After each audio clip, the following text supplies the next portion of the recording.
ओम सुजातोच्योदिखा साशम पर्वतमासा स्वाहा पासो अग्ने विश्वरो बंधुं समदेशो विभावसो रक्तसूत्रं समर्पयामि भूर्भुवस्व सर्वे पितृनारायणेभ्यो नमः। ओम इदं सपुष्पं समर्पयामि पितृभ्यो नारायणेभ्यो नमः। इदं चन्दनं चर्चयामि ओम भूर्भुवस्व सर्वेभ्यो पितृनारायणेभ्यो नमः। इदं मुक्षुद्ध्यार्थे सफलताम्बूलं समर्पयामि ओम भूर्भुवस्व सर्वेभ्यो पितृनारायणेभ्यो नमः।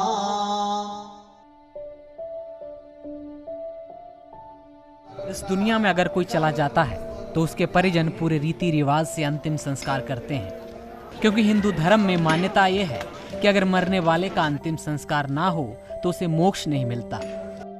लेकिन हमारे आसपास ऐसे लोग हैं जो इतने समर्थ नहीं हैं कि किसी अपने के चले जाने के बाद उसका अंतिम संस्कार कर पाएं, उनका पिंडदान कर पाएं।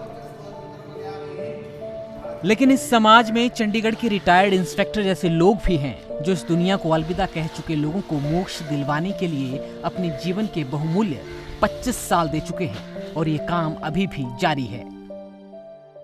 अप्रैल 95 में मेरा बेटा हुआ था, उसके दौरान ही मेरी डिलीवरी के टाइम मेरी वाइफ की डेथ हो गई।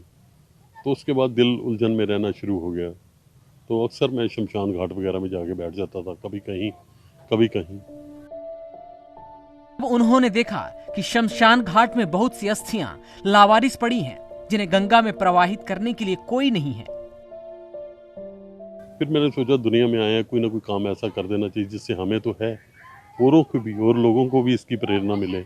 जो वहाँ के इंचार्ज थे पंडित जी, बहुत आचार्य पंडित जी श्री श्यामलाल जी थे, उन्हें मैंने रिक्वेस्ट करी भाई मैं ये, वो बोले ये तो बहुत मुश्किल काम है, ये आप कहते रहे हो ये नहीं हो पाएगा।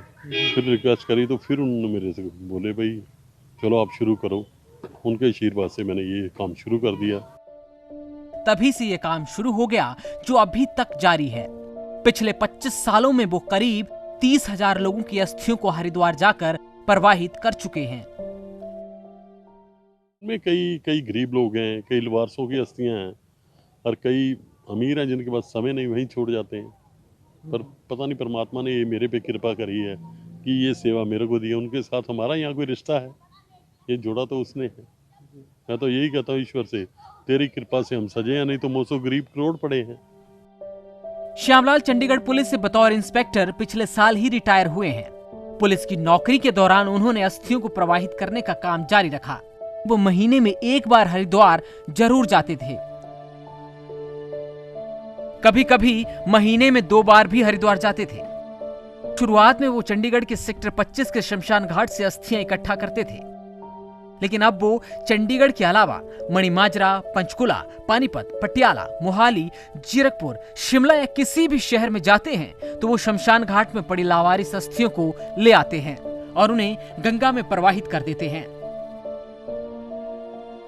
कुछ समय बाद बेटे की देखभाल को ध्यान में रखते हुए उन्होंने दूसरी शादी कर ली। तब तक उनके परिवार में किसी को भी नहीं पता था कि वे लोगों की अस्थियां प्रवाहित करने के लिए हरिद्वार जाते हैं।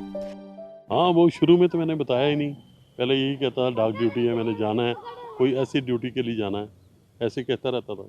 पर उसके बाद मैंने घर वालों को क्लियर कर दिया भाई मैं तो ये सेवा करता हूँ। अब वो घर वाले इस सेवा में मेरे साथ हैं, उनका बहुत योगदान है। और अब उनकी पत्नी और बेटा भी उनके साथ अस्थियां प्रवाहित करने के लिए हरिद्वार जाते हैं। वो सभी का जाके वहाँ हरिद्वार प्रॉपर पंडित वगैरह को उठा के उनका पिंडदान कराना शुरू कर दिया। जब उनकी अस्थियां हम छोड़ते हैं, आपको मैं कैसे बताऊं, रूहें जाती नजर आती हैं, कोई सिर पे कोई पीठ पे आशीर्वाद देते हैं। उन्होंने मेरे पे बहुत कृपा करी। तो पहले वाइफ की डेथ हुई थी, उसके बच्चे छोटे थे, तो मेरी जो अब सेकंड वाइफ है नीलम, उनका बहुत बड़ा योगदान है मेरे साथ। मेरा बेटा है अभिनव, अब हम तीनों ही जाते हैं। श्यामलाल जो आज मानवता का काम कर रहे हैं वो आज की भाग दौड़ भरी दुनिया में आसान नहीं है। श्यामलाल उन पुण्य आत्माओं को मोक्ष दिला चुके हैं जिनके बारे में कोई सोचने वाला नहीं था। ऐसे इंसान को अगर हम कलयुग का मोक्ष दाता कहें तो इसमें कोई अतिशयोक्ति नहीं होगी।